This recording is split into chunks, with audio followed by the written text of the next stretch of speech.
C Joseph விஜயனும் நான் இங்க சொல்லணும். இன்னைக்கு நம்ம தமிழ்நாடு கவர்மெண்ட் இருக்கிற அந்த நிலைமையை பத்தி நான் உங்ககிட்ட நான் சொல்லணும். கிட்டத்தட்ட 10 லட்சம் கோடிக்கு மேல கடன் வாங்கி வச்சுட்டு போயிருக்கிற இன்னைக்கு அந்த தமிழ்நாடு அரசு இருக்கிறப்போ, கஜானாவை சுத்தமா தொடச்சி வலிச்சு வச்சுட்டு போயிருக்கிறப்போ, தூக்க முடியாத சுமையை ஏற்றி வச்சுட்டு போயிருக்கிறப்போ,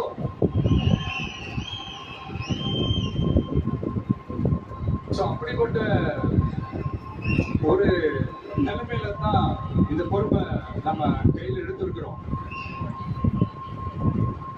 உடனே நீங்க நினைக்கலாம், என்னடா இவர் ஏதோ பொடி வச்சு பேசுறாரா அப்படின்ட்டு. அப்படிலாம் எதுவுமே கிடையாது.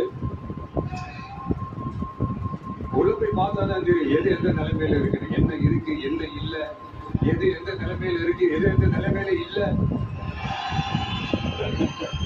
அதையெல்லாம் பார்த்துட்டு உங்களுக்கு ஒரு வெள்ளை அறிக்கையை அது வெளியிடணும்னு நான் நினைக்கிறேன். ஒரு டிரான்ஸ்பரண்டான ஒரு கவர்மெண்டா, அதாவது